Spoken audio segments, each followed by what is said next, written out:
in a world where trauma is real, where people seek out distraction from their internal lives and relationships with others, and where no one is taught healthy self-care. Help was needed. In 2019, the mission began. Find a way to help people understand and better their mental health. Seek out ways to explore relationships and how they work. Fight against the stigmas that surround counseling and therapy.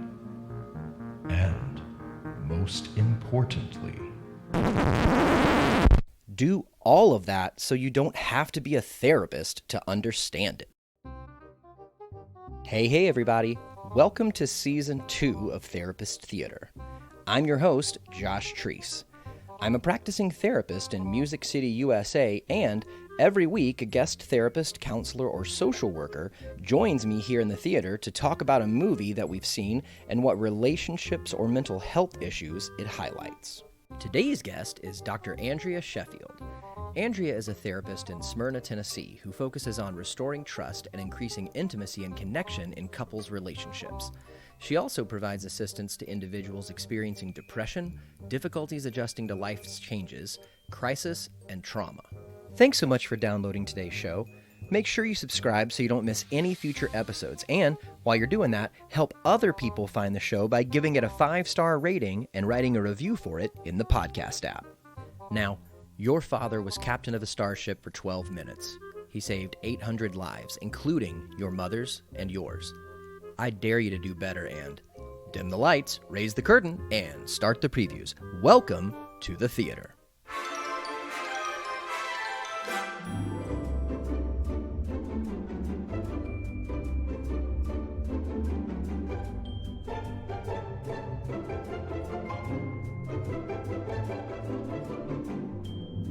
Andrea, hi. Welcome to the theater. Hello, how are you? Thank you. I am doing great. I'm just so happy to have you today. It is just always a pleasure to meet fellow clinicians and to get a chance to chat for a little bit. I like to start every conversation with my guest with the question, why therapy? Why do you do what it is that you do? Okay, let's see. And that's quite the question. So my early career, my first career, I was a hotel manager. Um, Oh, wow. yeah, I did that for like 15 years. I did front office and revenue management, and it was fun. It was definitely something new every day, but you know how you just kind of get that feeling like, okay, I'm supposed to be doing something more than this. Mm-hmm. And that Mm-hmm. was what started the process. I was looking into doing some volunteer work. And I was asking around for people, just people in the area, seeing what was available. And somebody had mentioned a women's crisis center that was in the area that was hiring volunteer counselors. Huh. And I was like, okay, well, that sounds definitely different. And, if people are asking for help, and I think maybe that might be like maybe one of the themes for me. Like, if somebody's asking for help, it's kind of hard to turn away. Um, Mm-hmm. and so that was like, okay, that's a way I can definitely say I can serve. I can help somebody. So it was a very, very quick training, just basic, just kind of helping stabilize women who came in and were in crisis. And so I started doing that, and probably maybe after a month, I was like, wow, this is awesome. And one of the nearby universities had a master's in marriage and family program. And the thought of marriage counseling really intrigued me, Mm-hmm. because divorce is a pattern in my family. Going back, Was that something that you had like identified previously? Like, had you seen that as a pattern, or no, was it something kind of you were noticing then or later on in the program? it was probably during like the first part of the program.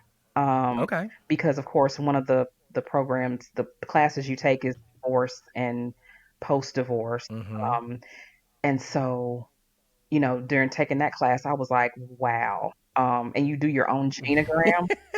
Yes. Woo! Yeah. Where did you go? Trevecca. Oh, me too. Really? Yeah. Yeah, I just got finished with my PhD there like 90 days. What? 90 days. Oh my, congratulations. That's Thank incredible. you. Yes, Dr. I Andrea. know a COVID graduate. Yeah. I was gonna say, like, when we got to, so we certainly started doing genograms at the front of the program in marriage lifespan. Yes. Um, but then towards the end of the program, we were in like groups of 4 and we got paired with an on campus advisor. I think it was like marriage and family therapy 1 or 2 or something like that. Hmm. And we had to do a more detailed genogram and present Yes. to people. And like when you do that, That was you see it. And what's funny is you see stuff doing it, but then like even just handing it over to Dr. Harvey, yes. he looked at it for like 10 minutes and said something about oh, I'm really glad that I'm not in your family. And I was like, what? What do you mean? And and he pointed out on there how there was like 5 or 6 people that had died in their mid 60s. Mm-hmm. Mm-hmm. And I hadn't even noticed that doing it, Yeah. doing the genogram myself. And I was like, oh yeah, Yeah. okay. Yeah. It's So you were able to see that pattern by kind of engaging in that kind of thing. And for anybody listening, a genogram, we don't want to assume anybody knows yes. something. We're using therapy words. Mm-hmm. Think about like a family tree, but instead of it just documenting marriages, births, deaths, it also documents relationship patterns Mm-hmm. and mental health issues. Mm-hmm. And it does that by different symbols and shapes and things of that nature. So it's really a way of looking at over the course of 3 generations at least. Mm-hmm. Are there patterns that show up? Yes. And sometimes it's patterns of addiction. Sometimes Mm-hmm. it's abuse. Sometimes it's Mm-hmm. divorce. Sometimes it's positive things. Mm-hmm. But it's really taking, if you're going to be looking at other people's dynamics and their relationships and things like that, it's really, it's necessary for you to understand your own. Oh yeah, because your stuff will come up in the room, Oh man. Yeah. and it's always better if you know your own stuff and do your own work around it. Absolutely. Absolutely. Yeah. And it's and also kind of dealing with that uncomfortableness. Mm-hmm. Because I feel like especially when you're going in as a therapist and you're being trained to be a therapist, like you have this idea that you're supposed to be this pillar of strength. Oh yeah. Um, and that there's only so far you're supposed to let people in. And not that you should be, just letting people all the way in. But at the same time, there's something about being able to meet people where they are, and you don't have to be this distant person, this distant thing, to where someone can relate to you and you can understand their pain, Mm-hmm. and what they're experiencing, and you know what that feels like because you have to feel uncomfortable to be able to understand where they're at. Because I feel like sometimes we put ourselves in a little box, a little Mm-hmm. place of safety to where nobody can get in. And if I'm a therapist, I'll just work on your stuff. Mm-hmm. And I don't have to deal with my stuff. And that's definitely not the case. Yeah. Yeah. Definitely not. So you did this volunteer counseling thing. Mm-hmm. You learned that there was a MFT program Mm-hmm. here in town at Trevecca. Mm-hmm.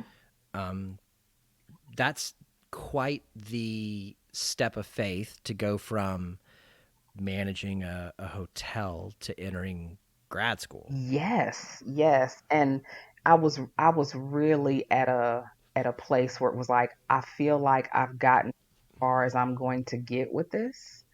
And I Mm-hmm. feel like there's a different purpose for me. And I prayed and prayed about it. And I looked into the program, and my husband was like, "Yes, do it," you know. And I've never been the type to drop one thing to start another, so I did the program while I was working. Mm-hmm. And so, yeah, going that was a big one. And because then it was like the thought of helping a couple maintain a marriage and keep a family Yeah. together. I was all in. Yeah. Let me ask you this. I ask this to a lot of my guests because I'm just so curious. Mhm, Before you even began your volunteer counseling, or certainly before grad school, mhm. in your head, did you have any framework for what a therapist was? Or had you ever, as a client, seen a therapist? Like, did you have an idea in your head about what a therapist was? Not a clue. Okay. Not a clue. Never been to therapy. Didn't know any therapists. Uh, yeah, no reference whatsoever. Yeah, because I mean, I've said many times my reference before I became a client in therapy was Fraser Crane. Oh, I mean, yes, and really, I mean, I was, you know, I was alive when Cheers was on. yes, me. I don't remember watching it that much, but I did watch Frasier a Mm, lot. hmm.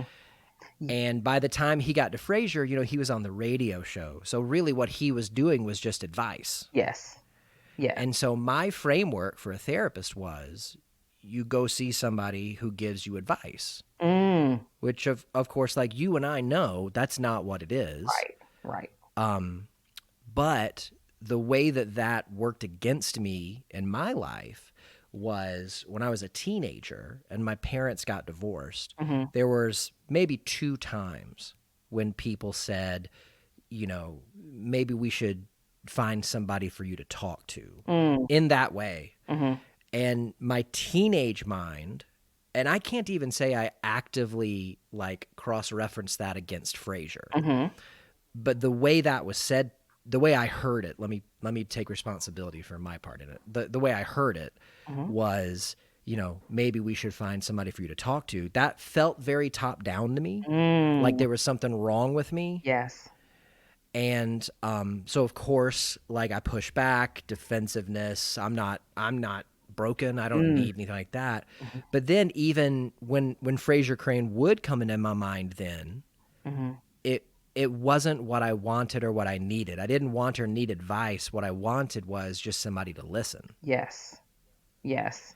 And I feel like, because I was thinking of real life references, the only ones I had, and I can't even think of like an actual, like even a TV show or anything, but just that couch. You're Mm-hmm. laying on the couch, you're facing one way, the therapist is behind you in a chair facing another way with a notepad and pen. Yeah, it's that psychoanalysis. Yeah, so that was if you would have asked me about what therapy was, that's what I would have described. Yeah. You know what's? I actually had a guest on the show that practices psychoanalysis. I didn't know it was still Mm, around. wow. But it is, and it was really fascinating to hear like what that is for, what that does, and it's Mhm. all about that technique. Yeah, It's not just a hey, make yourself comfortable and lay on this couch. right. It's a lot of free association, right? You're just kind of. It it is, and it's the therapist is behind the person really because what they're trying to do is they're trying to get out of the way Mhm. so that the person can go into their subconscious. Mhm. Yeah. So rather than, it's almost like this is a really crude way of saying it. It's like almost like the opposite of attachment therapy. Hmm. Like they're trying to not attach in the moment, in the present, Mhm. so that the client can draw from what's already in them. And that actually is really relatable to other types of therapy in a way where, because like I used to do case management as well, and when you're driving in a car with somebody, you get more out of them when you're face to face because they're looking out the window, they're Uh looking at huh. something else. when you're dealing with younger kids, like, playing basketball with them, play therapy.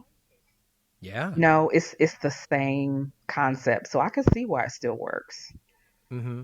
I was just listening to a podcast this morning when I was walking my dog. Do you know who Adam Grant is? No, I don't. He's a what does he call himself? An organizational psychologist. Mm-hmm. So he teaches at Wharton Mm-hmm. up in Pennsylvania, and he basically studies organizations.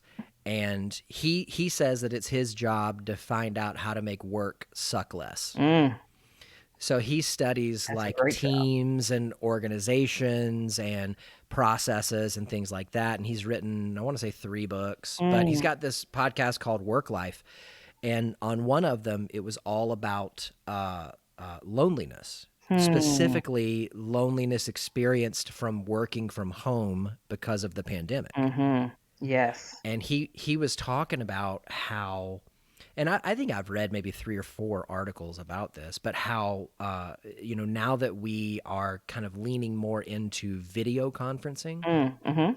how that can be overwhelmingly exhausting to an introvert. Yes. And an Because extrovert. true, yeah, well, and for the same reason, because exactly what you're saying. How often in real life do we maintain eye contact during conversations for so long? And yet Mm, in a video conference, typically you're at a desk, you got the laptop or the computer in front of you, and the camera's trained on you and it's trained on them, and it's just your face on the screen. And so you're kind of asked to maintain that facial connection for the length of the meeting. yes. Yes. And that's a lot. That's a lot for your brain to kind of train in on. It is. And I feel like a therapy session outside of a meeting, but it's like therapy is about connection Mm-hmm. and about understanding. And I feel like, especially when people are having the difficult sessions, it's like you're trying to connect with them through a screen. Mm-hmm. And whew, yeah, it's a little exhausting. It's different. It is, yeah. And I had clients at the beginning of this who just kind of rolled right into it. Hmm. Okay, cool. We're going to do it video. Yeah. I had clients that were hesitant but Hmm. still did it. Yeah. And I had clients that said, I'm going to sit it out until we can meet in person again. Yes. Yes. And some of those clients, once we got enough weeks in to where they realized, oh, this isn't going to be Hmm. a few weeks, this is going to be longer, Yeah, they went ahead and called. called me back up. Yeah, we did it. And then at the end, I checked in with them. How was this for you? Yes. What was this like? And, most of the time, no, all of the times, what I heard him say was, it's not bad. Hmm. It's a lot better than I thought it would be. And my response is always, well, this is not our plan A, obviously, Yes, but this is a great plan B. it is. It is. I was Yeah. not a fan at first. I really, really was not a Right. fan. Um, Yeah. but yeah, it has been it's been different, but I can appreciate it now. I can Yeah. definitely appreciate it now. Yes. Yeah. I miss in person. I miss it. Hmm. I'm looking forward to it, Yeah. but this isn't a bad plan B. Yes. Absolutely. So you volunteered, Hmm. you made it to the MFT program, Hmm. you got inside of it, you did a genogram, you noticed patterns in your own life, Hmm. you learned that you could help keep marriages together. How does that ball roll into where you're at right now? Oh wow. Um, I feel like there's like six different balls. So I have a private practice in Smyrna. I've been here for 9 years. Um, and I love it. I love it. It's like when I come to my office, it's like, okay, this is what all of that was for. Mm-hmm. It's wonderful. And so I feel like the journey was absolutely worth it. Um, and so I feel like I'm doing this. I also work for a nonprofit. I manage a crisis hotline for kids in foster care. Oh, wow. And so um, that's a balance between the two. But since that's a work from home position, it works well as well. Um, Yeah. and it also kind of led me to the topic of my dissertation, which was adverse childhood experiences and its effect on marital outcomes. Well, the full title was Commitment and Cognitive Distortions as Mediators of the Relationship Between Adverse Childhood Experiences and Marital Outcomes. It just rolls off the tongue. Yeah, I know. I know. It's just, yeah. I was like, there I is remember, no way we can break. yeah. I remember being in the graduation ceremony, and they did the PhDs in the same ceremony as us. Yes. And there were some dissertation titles. They made these little slides Yeah. for each PhD student. Yeah. There were some that were so long Hmm. that the letters they used had to be so small that I was like, I'm just gonna ask him afterwards what that says because I can't read it from the third row. I mean, Yes. Yeah. even being so close up there. I know it. Um, And it's not so as what? complicated as it sounds. It's really not. But, Well, when you're in academia, you have to make it sound fancy and complicated. well, mission accomplished. That's what APA formatting is all about. Absolutely. So what made you decide to lean into that? Because I felt like it was a combination of the work I was doing with my couples and what I was seeing in my kids in foster care. And then we're having Wow. behavioral issues in their family. When I would talk to my couples, of course, my questions are always like, tell me some good examples of marriage that you saw growing up, or did you have any? And then sometimes people would Hmm. just say flat out in the first session, I know I'm causing this problem because of this is what happened in my family. Oh wow. That's happened many times. And so they recognize it, but they can't figure out how to detach from it. And so I would just see it Hmm. so often. They would tell me these things that were happening, and then I would go work with a kid who was having that exact problem. And I was like, oh, So it's crazy. you it was like seeing two different sides of the same coin. Yes, at the same time. The causes and the effects. Yes. Although really just the effects but at different stages. Yes, absolutely. Yes. Wow. But experiencing the cause with the person on the front end. Yeah. Hmm.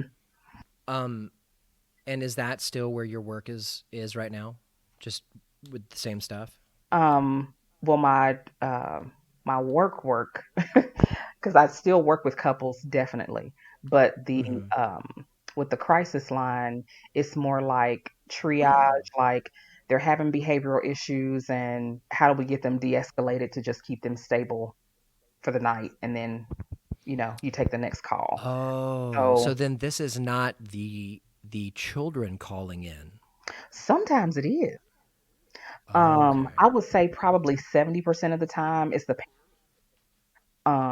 but 30% of the time it is the kid because they have the phone number too. And Wow. so sometimes they'll call and say, I can't deal with this anymore. I just want to leave, or I'm thinking about hurting myself or whatever. So, Mm. yeah. So I supervise that line so I don't have to take as many calls. But for the first 6 years, I was doing case management where it was like we're in the home and things like that. So, Yeah. hmm, Wow. yeah, it's a lot of Um hurting kids out there.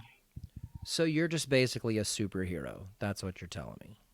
I don't think so by any means, but I really, really hope I've helped somebody. That's all I Yeah. can. Yeah. Um wow. That I'm just in awe. I mean that's incredible. And on top of all of that you were getting a master's while still working and were you doing the crisis line in your practice while doing your PhD? Yes. Wow. But, but when I started the PhD, I moved into the crisis line.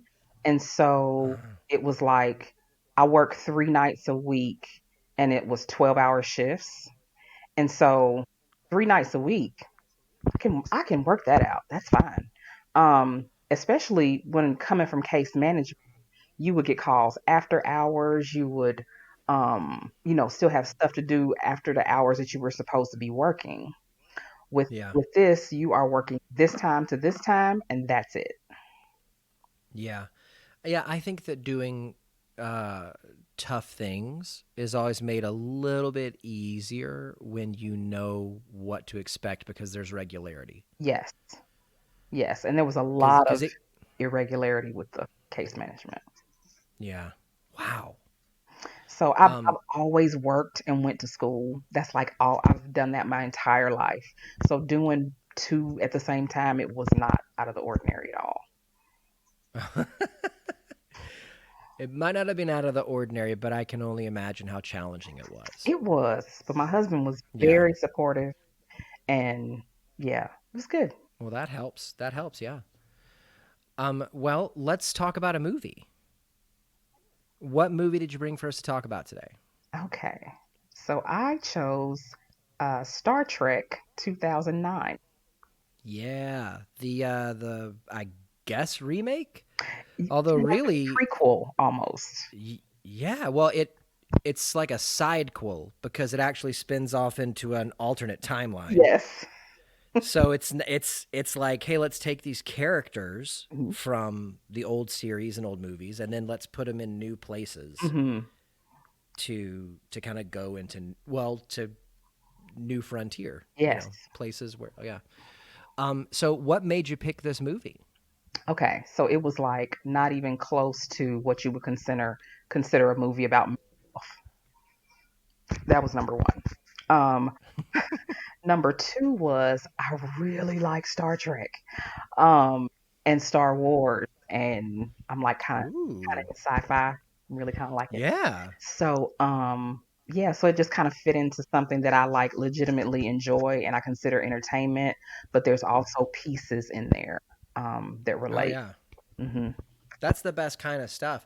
I feel like at some point I slipped into this alternate universe myself Mm. where I don't know a lot of people who like Star Trek anymore. Oh, I know a lot of people that like Star Wars, yes. but I don't know a lot of people that like Star Trek. And when I was in high school and college, I was around a ton of people that loved Star Trek. Like I remember when after I graduated with my undergrad, Mm. there was a couple of months gap where I was working at a coffee shop, basically just looking for, a job and Hmm. waiting to land one and doing something in the meantime. And when I wasn't working at the coffee shop, I was pretty much at my house watching Star Trek The Next Generation. Hmm. Oh, best one. Like that That's was, the best yeah, like that was it. one. That was it. But I feel like now, and maybe it's just because, Star Wars has continued to make movies Yeah. Mm. and Star Trek really makes, I guess, TV shows still. Hmm. So maybe that's why, but I feel like there's less Star Trek fans. I think they're just hanging out somewhere else. Yeah. Yeah. They're around, but Yeah. it's not. Hmm, I think sometimes Star Wars might get a little more play. Um, Mm-hmm. but the new films that they did with Star Trek were just really well done. Um, Yeah. but yeah, I'm a fan of both. Love them both. Nice. So what was it about this one? So with this one, I felt like it gave a lot of background to the main character, and with you were talking about with this show how it deals with um, mental health and relationships. Mm-hmm. Like there were so many pieces in this film that filled in the gaps to say why he is the way he is. But it wasn't like he was outwardly bipolar or schizophrenic or anything like that. It was the experiences that he had and the way that he coped was normal to it would be what somebody, in your family would do. Sure. And so he really had to cope with some terrible situations. Yeah. Yeah. And of course, we're talking about Captain Kirk. Yes. Um, yeah. What I was struck, I don't think I'd watched this movie in years before watching it to prepare for today. Mm, hmm. But I think, and this is probably just because in the meantime I got trained, but I think what struck me really powerfully at the beginning was he was kind of born out of trauma. Yes, like literally. Yeah. And it reminded me there was another movie that we covered on the show called The Babadook, Mm, which is all about grief. hmm But in that movie, it centers around a mother and a son, and there's no father presence because the movie starts with the father and the mother driving to the hospital, and she's pregnant with the son, hmm driving to the hospital because she's in labor, and they get into a car accident, and the father dies. mm. And so in that movie, you have this event of immense joy Oh, yeah. tied at the same time to this event of immense pain and grief Yes. and sadness. And I was struck, by the beginning of this Star Trek movie with the same thing. hmm Yes. And there were little pieces in there where, do you remember when she was getting ready to go, she was going into labor, and he was calling her Hmm. saying, I'm not going to be there. Yeah. And she said, I can't do this. And that actually, I think that might have been a bigger tie-in than than most people would think, because later when he's about to drive the car off the cliff, um, he's the stepfather is saying, just because your mom's off planet doesn't mean you can blah blah blah. Hmm. And throughout all the different other movies, his mother is never mentioned, Huh. ever. That's interesting. So I really think there was a possibility that by her saying to him, I can't do this, was meant more than just that. Like she didn't really have it in her to do it herself. Like he might have been more of the caring, nurturing parent. Yeah. So you think that maybe his mom abandoned him? I think that's a possibility because his womanizing ways never stopped. Yeah.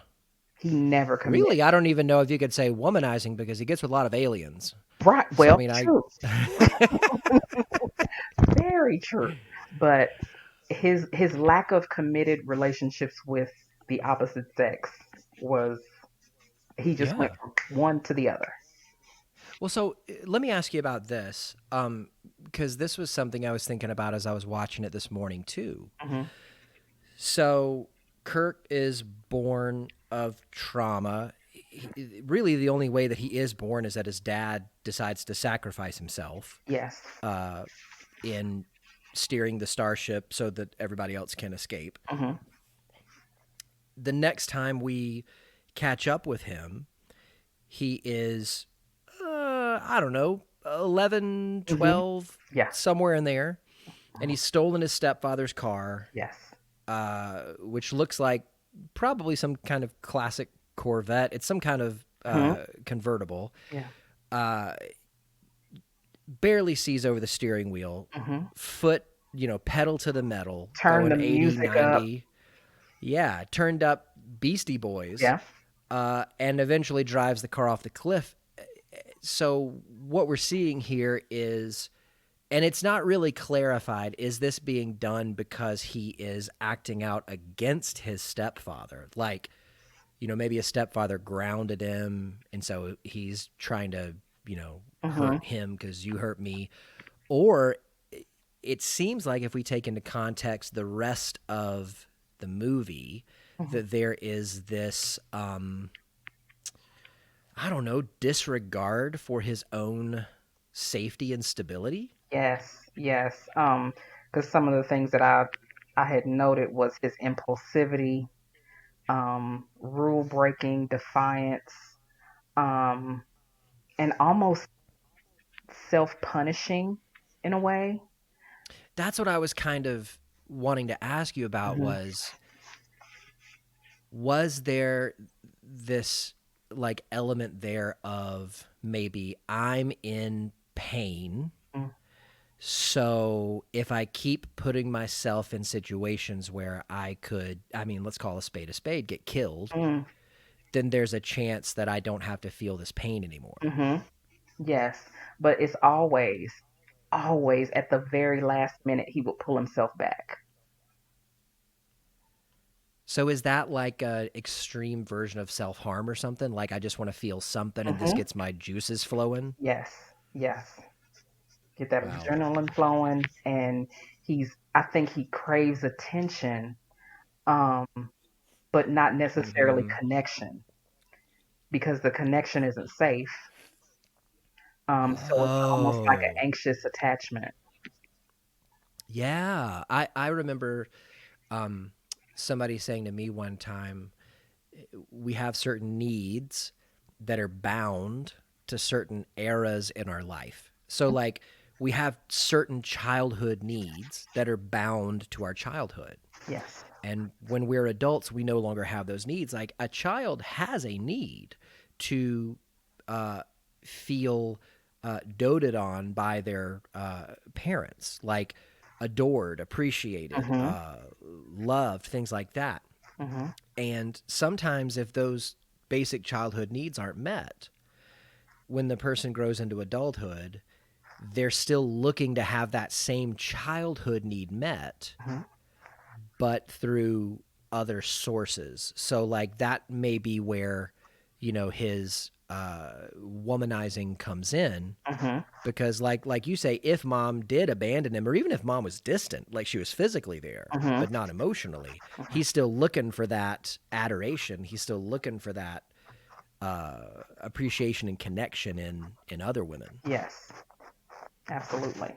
But not too close. Yes, yeah. I don't want vulnerability. Mm-hmm. I just want attention and, like you say, Yeah, adoration and yeah. yeah. Mm-hmm. Which that's I don't know if I've thought of this before. Attention and adoration can be a one-way street, whereas vulnerability has to be a two-way. Yes. Very true. Yeah. So then if I am not engaging in true vulnerability and I'm just engaging in attention seeking, Mm-hmm. it doesn't actually cost me anything. Mm-hmm. I don't have to pay into that account, Right. Right. but I can withdraw. Yes. And it's a benefit to me. It's a low risk dynamic. Yeah. So most of my, well, all of my work pretty much is with men with addiction issues, Mm. specifically sexual addiction, Mm-hmm. and that's a comparison that I draw a lot of times with them. It's that, a lot of times when someone is addicted to porn, it's not because they just love porn. Mm. Like, it's not because, oh my gosh, I'm such a fan. Mm-hmm. It's because they have an inability to form and maintain healthy emotional bonds. Mm. So that's the true intimacy. And they then step into a fantasy where they can feel, let's talk about the same stuff as Kirk. They can feel adored, Mm-hmm. they can feel appreciated, and some of them, they can feel empowered, Mm. and they can feel all of this on demand Mm. without it costing them anything relationally. Yes. And Yes. I don't mean cost like consequences, because it does cost consequence wise, but I mean, like, they can enter into this fantasy with this person on the screen without having to be vulnerable, but Yes. still receiving false intimacy, but still receiving. Yes. It's like a fix. Yeah. So that feels very, very much the same. Mm-hmm. Yeah. Um, and that's the thing, is that everybody finds a way to cope. And Yeah. I feel like with the combination of the distance of his mother, his father's death, um, the stepfather who could have been physically abusive, because he threatened physical discipline for him taking the car. Mm-hmm. And so, it's a possibility that it could have been a regular thing. Um, because, and I don't know why I made this connection, but when Kirk showed up at the bar, when he got into that fight, Mm-hmm. how many guys do you know that would go to a bar by themselves, drinking and hitting on women? I don't know any, but I'm also almost 40 and a therapist Right, on lockdown with my wife. So, right. I mean, Even in your 20s, most guys yeah, go with a guy friend, they go in groups, yeah. whatever. But You need a wing. You need a wingman. yeah, yeah, but he was a true loner. Well, he was looking for trouble, is what he was doing. True. Very true. Um, but that might have been that fix too. He was feeling upset, he was down, whatever.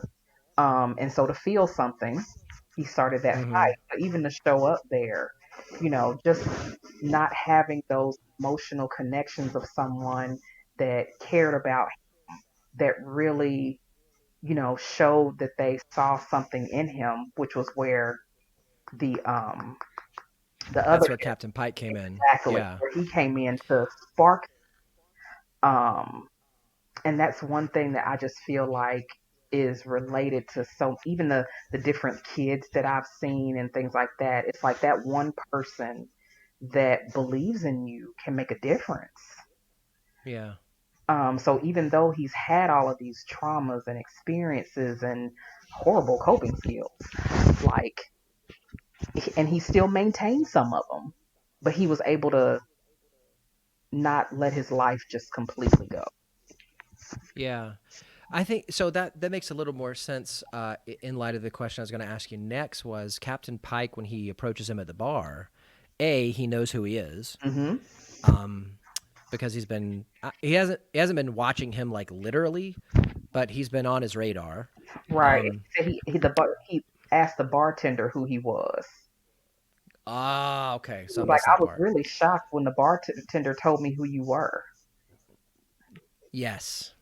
So one of the things that I saw was that Captain Pike invokes Kirk's dad Hmm. to Kirk, Yes. a dad he's never met, Hmm. but it seemed like in that conversation that that was a little bit of setting the hook. Like Hmm. it was a little bit of um, and I think it was I would imagine a little bit of a risk for Pike to do this, but like a hey, this is who your dad was. Don't you want to be somebody similar? Yeah. And I think it was a little risky because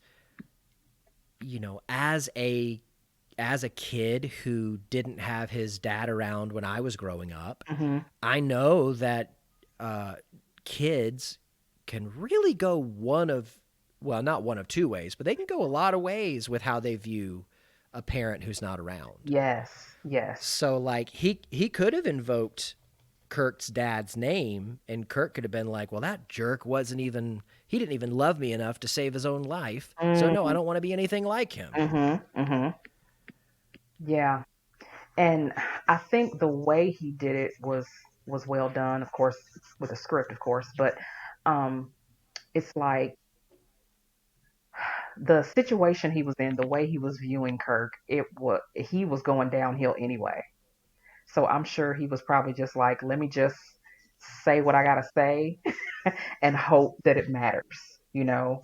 Um, because at first he wasn't receiving it at all because he was like, why are you even talking to me, man? Yeah. So it's good that he took that risk because it's just like when you're seeing somebody that's struggling and hurting and you know why, but you've got no power to fix it, but you see all of this potential and you see what Yeah. they can be, and just planting that seed and hoping that it grows. And that was a really, really short turnaround for the growth because he just kind of left him with it and he showed up the next morning. Yeah. Yeah, that was a big risk, big reward. Yes. I think I liked the way that he left the conversation, and I think that it is emblematic that the character of Captain Pike was able to maybe clock what kind of person Kirk was pretty quickly. Mm, He said your dad was the captain of a starship for 12 minutes and he saved 800 lives. hmm I dare you to do Better. better. Yes. He left him with a I dare. Yes. I dare you to do better. And hmm it was this, I almost look at it as this kind of like Marty McFly moment where people knew, all right, if we call him chicken, it's Mm, going to incite him into action. yes. Yes. And so Pike was able to, in some moment of that conversation, kind of realize, all right, if I put a challenge out in front of this guy, hmm it's going to incite him into action. Yeah. Yeah. Which is how he behaves the rest of his life. Yeah. Any Yeah. challenge, he's all in. Because even when, things are calm, it's not a comfortable place for him. I would say, especially when things aren't calm, it's not comfortable. hmm Yes. Um, so here's a question for you. At the beginning of the movie, Kirk is this character who, like you said, is impulsive, hmm is very much an act first, think later type of person. Which that's been Kirk's character throughout Star Trek. Like on the old show, it hmm was like that. In the movies, it was like that. Yes. That's kind of how that character is. The difference in this movie is we kind of see the roots of that tree. hmm So at the beginning of the movie, he is a man untethered. He doesn't have relationships. He doesn't have a purpose. He doesn't have a secure base. hmm He then he meets Pike. He receives his inciting incident, his challenge. hmm Stows away. They have this, adventure. The movie takes place. Throughout the movie, his behavior doesn't change tremendously. I think that he does take into account the other lives that he is surrounded with, Yes. Yes. but he's always the person putting himself at the riskiest places all the time. Right. And I feel like that's also something that shows up in relationships too. And it's almost kind of a love language in a way. Oh, Like interesting. like his completely could be acts of service because he always puts himself in the sacrificial spot. Yeah. Which is sure I'm sure that he would want that in return, which is exactly what he receives in this dynamic um with Starfleet and his crew, is that they're always Hmm. striving and trying to do the best for him, and he's doing the best for them. And that's why it works so well for him. Yeah. I think so like in most stories, in most movies, you have a character who at the beginning of the story, you could say this character is A, B, and C, Mhm. and then they receive a challenge or they enter into a conflict, and that conflict or challenge changes them Mhm. to where they're no longer the same person, even if they go back to the same place. Mm. They're different because of what they've been through. Mhm. In this movie, it seems like Kirk is the same person, but everybody else is different. Yes. And I feel like because of their difference, it just it just tones him down just a little bit, like just So, enough to maintain within the rules and the structure of the organization. okay. Okay. So, do you think it's the attachments that he forms that allows him to basically like settle like a mayonnaise jar full of pond water? Yeah. Basically, yes. And I feel like it's primarily male relationships. Yeah. Oh, yeah. Mhm. Hadn't thought of that. Yeah. Yeah. Because there are women on board. Of course, Uhura is like one of the main three characters of the movie, Mhm. but he had women before. Yes. What he didn't have was other men. Yes. To Oh, challenge that's him, interesting. to Yeah. set the example in real life, and to really invest in him and to believe in Huh. him. because his stepfather didn't. Um, and we don't Yeah. know what other dynamics he experienced, but those male relationships that really poured into him. Hmm. What about the, I guess, almost mirror image story Mhm. that's told about Spock? Mm. Because Kirk was coming from, and this was something I got to tell you, Andrea, I did not think about this till we started talking. Um, this was, Kurt was coming from this place where his father had died. Mhm. We don't know what the deal with his mother was, but it seems like, at least in the present, his mom's not around either. Mhm. Spock coming from a very similar place. Mm. Mhm. Like his parents were around physically, Mhm. but emotionally, because of his Vulcan nature on one side, his father. Mhm. And I guess not even one side, because Yeah. culturally, it was expected that he disengage emotionally. Mhm. And yet half of him is human. So really, this is another story that's been told about Spock a million times. Mm. He has to, or he's told constantly, deny that part of yourself. Mhm. Yes. And so you have these two characters where one of them is almost all feeling Mhm. and instinct and guts Mhm. and impulse, and the other is almost all thought and logic and Reason. planning and reason. Yeah. Mhm. And then they're brought together in this like collision. Yes. Yes. And they are forced to make it. Yeah. Um, he even put him off to another planet and couldn't get rid of him. Um, and it really shows the balance that can be created when Mm-hmm. with opposites. Um, and that no matter whether you come from a two-parent home or one parent, everybody has all of these struggles trying to figure out who they are and what pieces do they honor and how do they honor them. Mm-hmm. Yeah, there were so many relationship dynamics in this one. Yeah. That's that. So in mental health, we'd call that differentiation. Yes. And then just the easiest way to kind of understand that is it's the process of figuring out where do I end and you begin. Mhm. So, of course, any of us that are a part of a family, that's a system. Yes. And in the system, we all have roles that we play. The system works in a certain way, but it's it's a normal, expected, typical process for a child Mhm. to grow up and wrestle with, what part of this is handed down to me Mm. versus what part of it do I truly believe in and identify with. Mhm. And it's that classic story of a kid trying to figure out who they are Yes. uh, in comparison to who they are as a part of a system. Yes. And does the system's effect take over who they are or not? Yes. Yeah.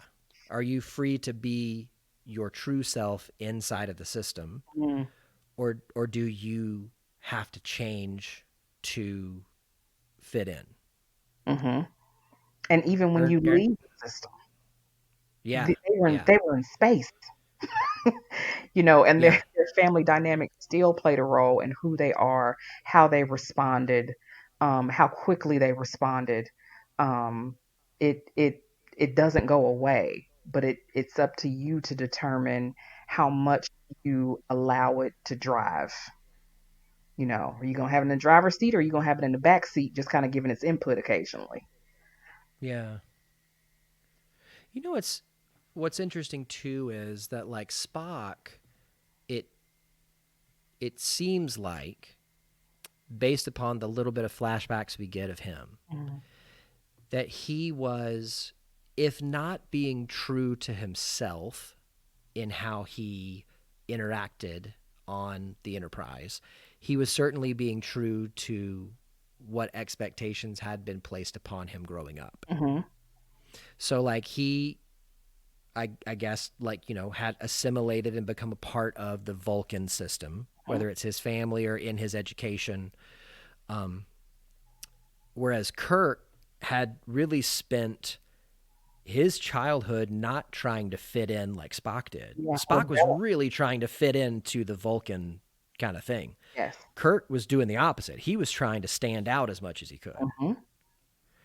Yes. And you see that, like you said, play out on the Enterprise. Hmm.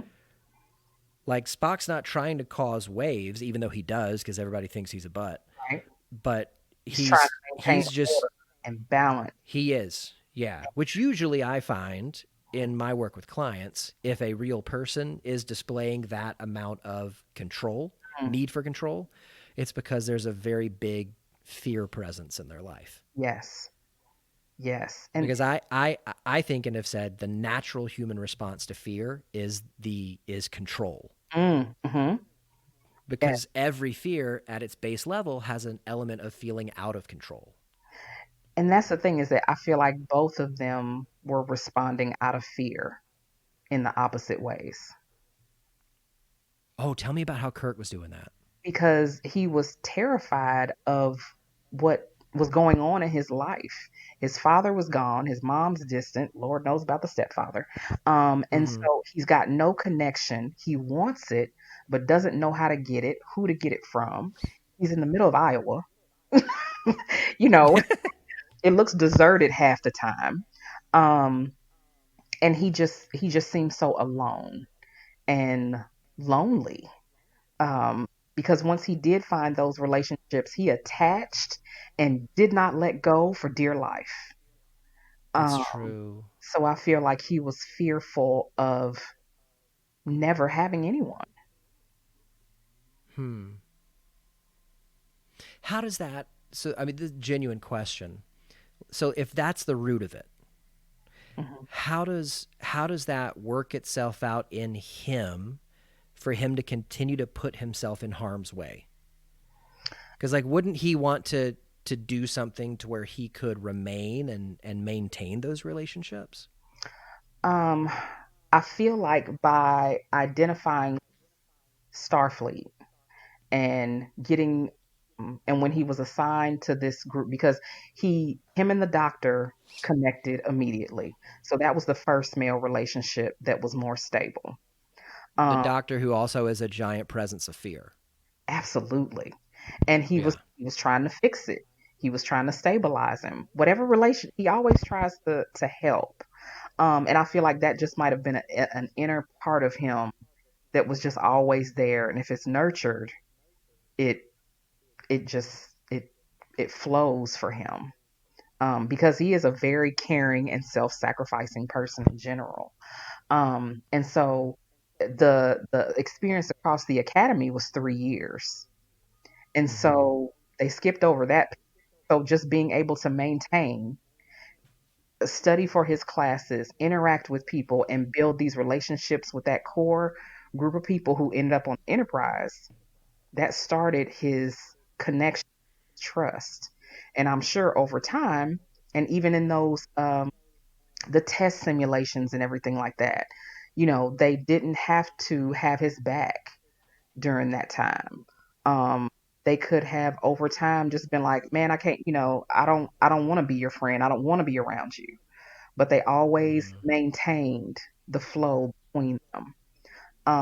And so I feel like he built trust over that time.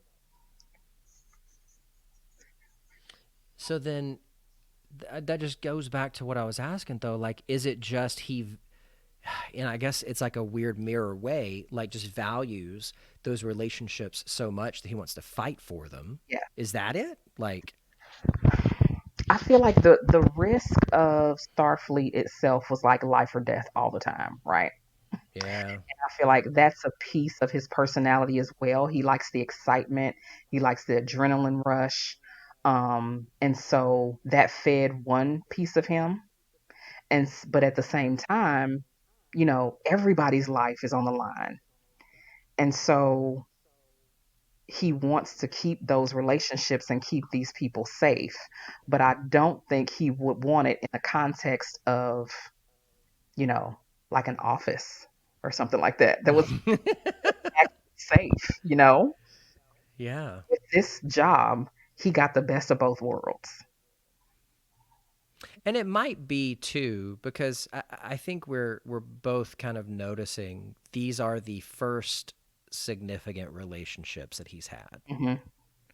So it might be that this is the first evolution of what attachment looks like for him. Hmm. And it could change later on. Because I don't even remember what I saw it on now. I saw something in the past day or two Hmm. where a person was articulating a feeling that I noticed happening in myself, where when they were younger in their 20s and single, they weren't afraid of dying, Hmm. so they did riskier things. Hmm. But being a little older and being married, now all of a sudden they are afraid of more things, Hmm. and so they don't engage in the same kind of risks because they want to be around for their loved ones. Yes. And that's certainly something that I noticed in my life. I know that before my wife and I got married, like, there wasn't a whole lot of things, and I don't mean this in like a daredevil kind of Hmm. oh, I'm gonna drive my car 100 miles an hour down the wrong way of the street, and I don't mean like that, but Yeah. like I didn't have something in me that was afraid of me not being around. Mm-hmm. And then not even after getting married, but like once my wife and I got serious dating, Yeah. all of a sudden I started seeing it. I started noticing this. Well, no, I don't want to do this because what if I'm not around? Mm-hmm. And not because I don't want to be around, but because I want to be around for her. Yes. Because I know what'll happen. I know what it'll do to her if I'm not. Hmm. So maybe since these are the first evolution of his relationships, maybe that is something that happens later where he does kind of calm down enough because he wants to be around. Mm. Well, I didn't see it, but you never know. There definitely Yeah. there definitely could have been pieces, and I feel like sometimes people make the decisions not to get married and not to become close because they don't want that piece of, it's like that impulsivity and that Mm-hmm. daredevil piece is like a legitimate part of their personality. It Yeah. it makes them feel alive. And if they didn't have that, then they don't want to keep going. And so Hmm. they would risk intimate relationships or close relationships long term of the romantic side because they feel like they can't have both. That sounds like addiction. Mm. That really does. I mean, one of the basic qualities of addiction is, like we said earlier, it's the inability to form and maintain healthy emotional bonds. Yeah. Yeah. And if you're choosing this thing, whether it's a substance or a process Mm. or a behavior, if you're choosing that over forming emotional bonds, Hmm. there you go. That's addiction. Now, here's the interesting part though. When you're thinking about this dynamic in his relationships, he has close, intimate relationships with men, but he's Mm-hmm. making the choice not to do it with women. If he is, if he has otherwise healthy functioning, he's happy with his life, he's happy with his career, is it really addiction in Oh, this that's interesting. in this context? Yeah. So I mean, I to me that's where we like look at it like it's a scale Mm. where, addiction is on one side and in the middle is abuse Mhm. and on the other side is use. Mm. Mhm. So like if let's take alcohol, you Mhm. know, Yeah. lots of people all over the world use alcohol. Yes. They have a glass of wine with dinner Mhm. or they drink champagne to celebrate. Yes. The abuse, like the use goes to abuse. Usually abuse happens bound to a time period or to a circumstance. Mm, So I lost my job and I have no idea what I'm going to do. So I pick up a 12 pack on the way home and I drink till I pass out. And I do that for a month. yes. But then something shakes me loose and I snap out of it and I keep going. Hmm. So I used it to forget. I used it to numb, but it didn't trap me. It didn't ensnare me. Hmm. And then the addiction is when that maladaptive coping strategy takes root Hmm. and all of the qualities of addiction snap in. It's progressive. It is shoot, now my mind's going blank. Oh, you're good. You gotta you gotta use either more quantity of it or more quality of it Hmm. to maintain the same high. It is you experience withdrawal symptoms. If you try to quit, you become agitated, Hmm. anxious, and all of these things start happening where you have developed a dependency on it, and the dependency is not to it's to get back to a baseline. Mm-hmm. Yes. So it's not to feel better, it's to feel normal. Yes. So, I mean, I think that if what you're saying, like he is able to maintain emotional, healthy intimacy with men, but not women, it could be then that he is just, using or I hesitate to use these words in this context, but using or abusing relationships with women Yes. when he needs a hit, Yeah. basically. Uh-huh. Yeah. Yeah. But I would also say that, every addict knows that they don't have a problem quitting. They have a problem staying quit. Mm. Mm-hmm. So that to me, I would challenge that because Kurt throughout the whole series keeps at it with the women. Yeah. So what I would say was, okay, cool. So you say you're not addicted. So what would happen if you quit right now? Mm-hmm. Yes. Oh, well, I could quit if you wanted to, but I don't want to. Okay, but what if you did? Mm-hmm. What, So, I mean, I think that would be my response to him. Mm-hmm. Yeah. And then I'm trying to figure out, is it women that's the addiction or the adrenaline rush? I don't think it has to be one or the other. I think it could be both. And I Hmm. think it could be both within the same situation. Yeah, like they're Um, interchangeable. Like when hmm one's not going, the other one is. Yeah. But I mean, I'll tell you, every one of my clients Hmm. that comes to me with sexual addiction issues, Hmm. we uncover attachment stuff in the past. Mm-hmm. Every one of them. Yes. And so, I mean, I think, for us to look at Kurt and what he went through as a infant and as a child, Hmm. like it does match up because he is still looking to get those childhood needs that are bound to that era met, Hmm. but he's looking to get them met in an inappropriate way for that need. Yes. Yes. When really and I got to tell you, this is like the toughest of work, Mhm. but really the work is you got to grieve the loss of not getting those childhood needs met. Yes. And people don't want to feel bad anymore. Well, you know what? People don't know how to Oh, and here's the thing. because I don't yeah, want go to on. sound like that, people should want to feel bad.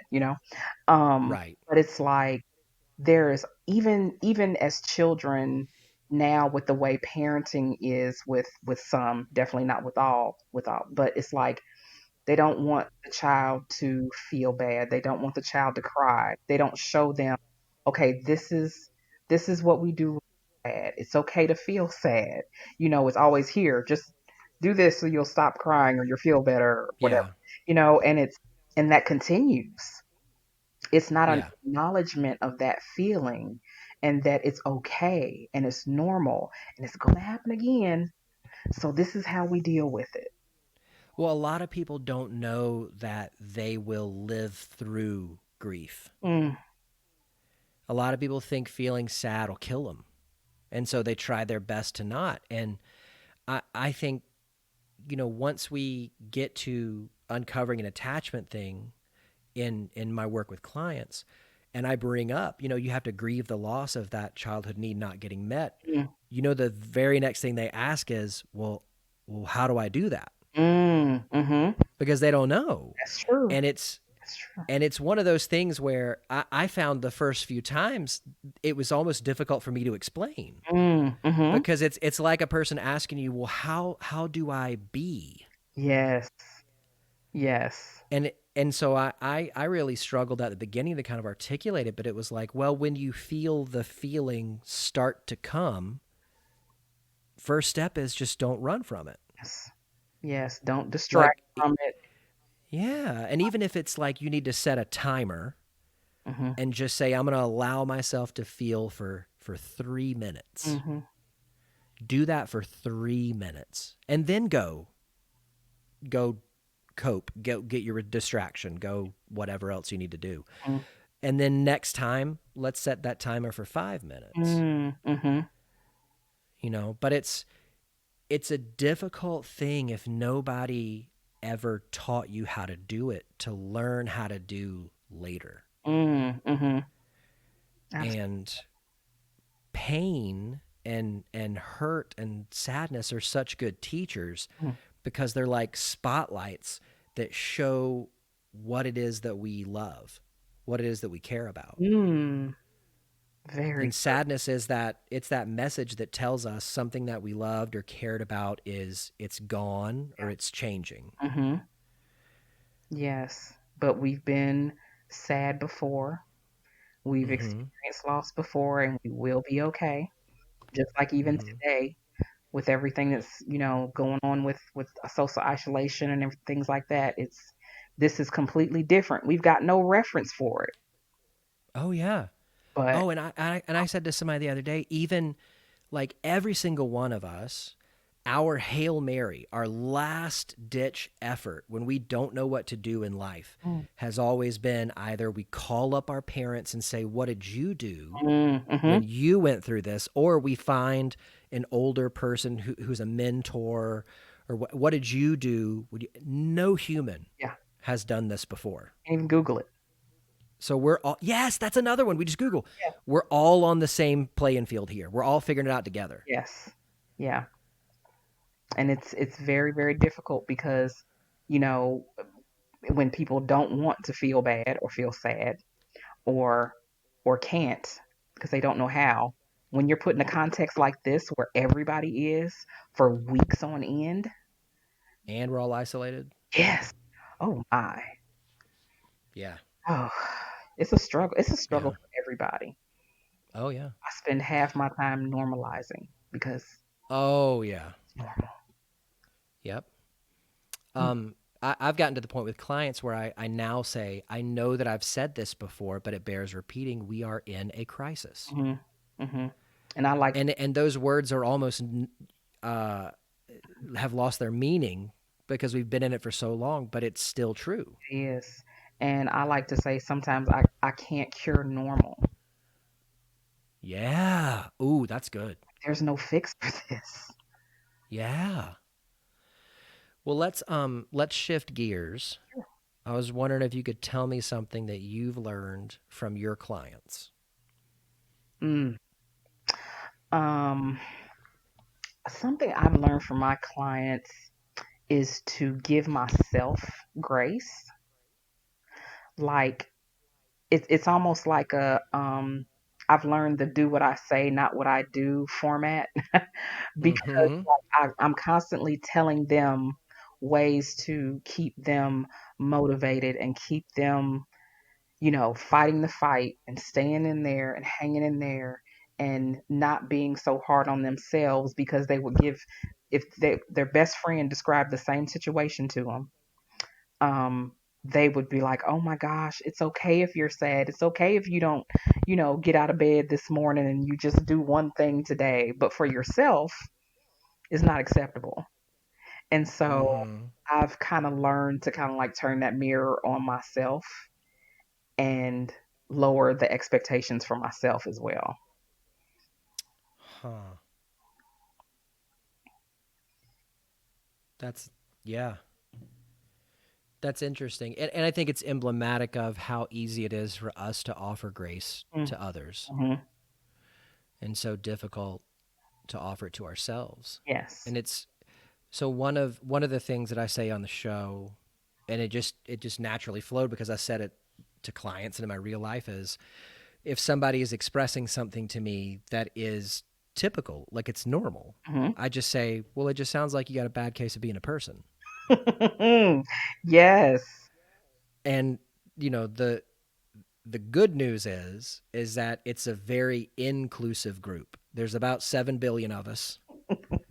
So you're in good company. The Always will. bad news is that it's incurable. Mm-hmm. It's fatal. You're going to die a person. Yes. They Yeah. are the most inspirational and motivational people. And I Yeah. know a lot of them may be in some horrendous situations. But even just the courage to make the phone call, the courage to try to deal, and just recognize that, okay, this isn't working. I've got to try something else. Mhm. That takes so much strength. Oh yeah. Tell me something that you do to take care of yourself. Hmm. Well, I need work. I gave myself a pedicure last week. Um, I try to uh my guilty pleasure is television. What's Like, your show? oh, there's a few. Well, Star Trek Next Generation. But Nice. cooking shows like on Food Network, Ooh. also the remodel TV shows on HGTV. Oh yeah. And one of my favorites, like if I've got an hour and a half between clients or something like that, or sometimes even an hour, I will watch episodes of Say Yes to the Dress Okay.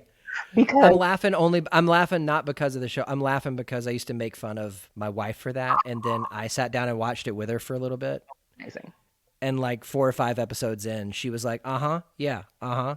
You used to make fun of me, right? Uh-huh." Because it's like it's low drama. You get to see pretty dresses. Everybody's happy at the end. It's great. It's great. Yeah. I Oh mean, yeah. so that's something that I try to do. Spend time with my husband on purpose. Um, Ooh, yeah. yeah, it's life is a big juggle. And it's a lot of adjustment right now to new things and trying things and giving myself the grace to say, okay, that didn't work. Kind of like I Yes. said, got to try something else because you can't keep doing stuff that doesn't work. And so because this is new territory, it's like, okay, Mhm. we're in experiment mode.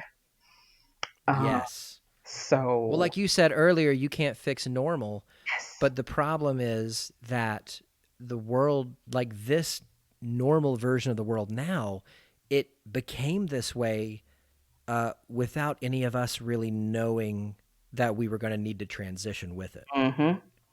Yes. So you didn't get to like tiptoe into the water. No. You just found yourself waist deep all of a sudden. Right. And so you're trying to still find, wait, okay, so in this new normal, does this work for me? Does that work for me? Does this Right. work for me? And Yeah. that's okay. Even Yeah. people social interact because like okay, NBA games are canceled. What? I mean, Mm-hmm. it started like that, and a lot of people's coping and a lot of people's enjoyment and entertainment was sports. Mm-hmm. So, good grief. I mean, not only are you adding in this social isolation and things like that, it's removing a lot of people's coping skills. Yeah. Yeah. Sometimes that's not great.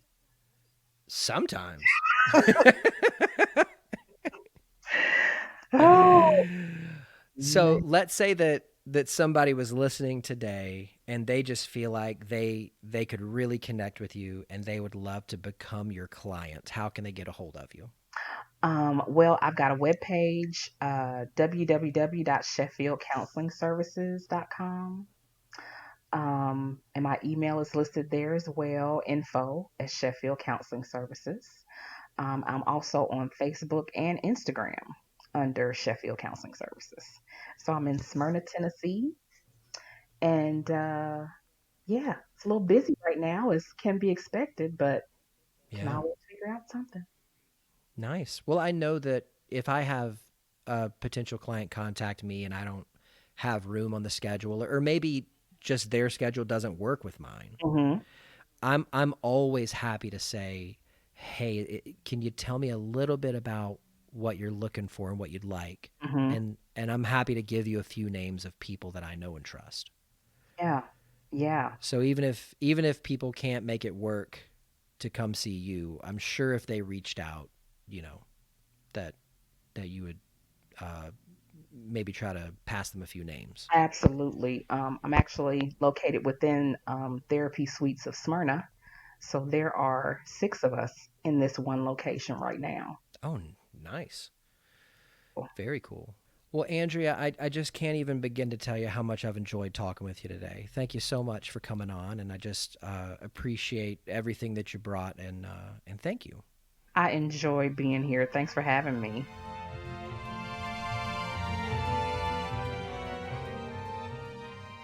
Thanks so much for joining me this week in the theater. I'll make sure I save a seat for you and a friend next week. Let's raise the lights, lower the curtain, and say that for this week, the theater is closed.